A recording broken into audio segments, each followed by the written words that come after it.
เป็นอย่างผู้ชายดีๆผู้ชายหักแท้ผู้ชายหักเดียวใจเดียวมักจะถูกผู้หญิงนอกใจบางคนแต่งงานกันเป็นผัวเมียแล้วแต่ผัวนี่โคตรดีเลยหาเงินหาคำหักครอบครัว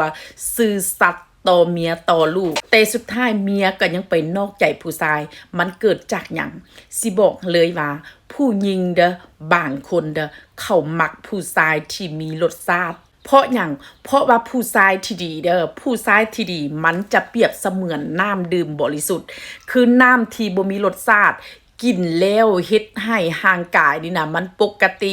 มันมีประโยชน์ต่อห่างกายฮู้ทั้งฮู้ว่ากินน้ำธรรมดานี่นะมันเฮ็ดให้ห่างกายเฮานี่นะแข็งแรงมันเฮ็ดให้เลือดไหลเวียนดีแต่ว่าผู้หญิงก็ยังมีความรู้สึกว่าจังใดมันก็ยังบ่มีรสชาติเท่ากับเป๊ปซี่ฉะนั้นคนเฮาถึง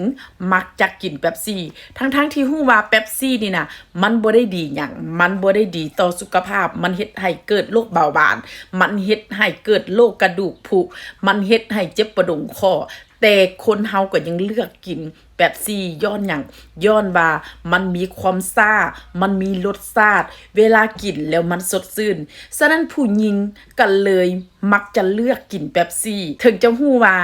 ผัวของตัวเองหรือแฟนของตัวเองนะเป็นน้ำดื่มเป็นคนดีแล้วก็ตามจะรู้สึกว่าความสัมพันธ์นั้นนะมันคือเก่ารู้สึกว่าความสัมพันธ์นั้นมันบ่มีรสชาติบ่ว่าแต่เรื่องถึงเตียงหรือว่าหน้าที่การงานก็จะรู้สึกว่ามันบ่ตื่นเต้นอีหยัง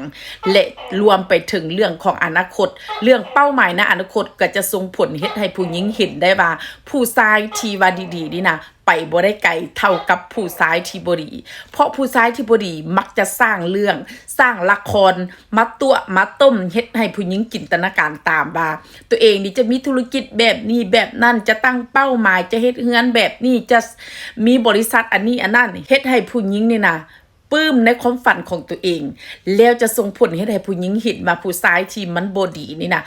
มันมีอนาคตกว่าผู้หญิงก็เลยหลงเชื่อรวมไปทั้งเรื่องเซ็กอยู่ถึงเตียงมันอาจจะมีลีลาบ่คือเก่าตลอดมันจะให้ผู้หญิงตื่นเต้นฉะนั้นผู้ชายที่บ่ดีมันถึงคั่วได้ผู้หญิงที่ดีๆนั่นไปหักเกิดจากว่ามันสร้างตัวมันสร้างหลอกลวงและที่สำคัญเด้อมันมีลีลามีท่าทีด่าเดตบเดตีเดฮักเดเนาะมันก็เลยมีรสชาติบ่ว่าหวานบ่ว่าส้มเนาะมันก็จะเฮ็ดหมดเนาะแต่ว่าผู้ชายที่ดีมันจะมีรสชาติคือเก่าบ่หวานเกินไปบ่ส้มเกินไปหรือว่าถ้าหวานก็หวานตลอดแน่นอนว่าอันใดก็แล้วแต่ถ้าเฮากินหวานเรื่อยๆเฮาก็จะเกิดความเบื่อเช่นเดียวกันฉะนั้นมันก็เลยเป็นสาเหตุที่เฮ็ดให้ผู้หญิงนี่นะเลือกผู้ชายทีมมันซัวๆเดเข้ามาในชีวิตของตัวเองบางคนผัวโคตรดีปะผัวตัวเองไปแต่งงานกับคนที่บ่ดีผลสุดท้ายผู้มาทีหลังมันก็สายเกินไปเพราะหยังเพราะว่าจังใดน้ำบริสุทธิ์สุดท้ายมันก็บริสุทธิ์มันจะบ่ทำร้ายร่างกายแต่เป๊ปซี่ถึงมันจะแซ่บขนาดใดมีรสชาติขนาดใดเฮ็ดให้สดชื่นขนาดใด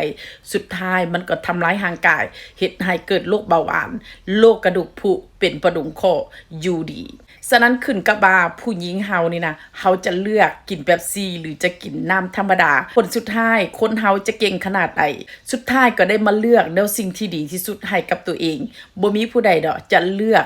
แนวที่บ่ดีให้กับตัวเองแต่หลายคนโชคบ่ดีเลี้ยวกลับมาจะบ่มีคนดียืนเคียงข้างจะบ่มีน้ำดื่มบริสุทธิ์ให้ตัวเองได้ดื่มแล้วแต่บางคนก็โชคดีไปเลี้ยวกลับมาเห็นน้ำดื่มบริสุทธิ์ตั้งอยู่ทั้งข้างยังมีโอกาสได้มากินน้ำดื่มอีกครั้งหนึ่งและจะรักษาน้ำดื่มนี้ไปตลอดชีวิตฉะนั้นบ่ต้องห่วงว่าผู้ชายที่คิดว่าตัวเองเฮ็ดดีแล้วสิบ่ได้ดีให้มั่นใจเลยว่าเฮาเฮ็ดดีเฮาจะต้องได้ผู้หญิงที่ดีเข้ามาในชีวิตต่างแต่ว่ามันบ่ถึงเวลาถ้าผู้หญิงคนใดซัวให้มันออกไปโลดไปหาบักซัวๆเดี๋ยวผู้หญิงดีมันจะเข้ามาอีก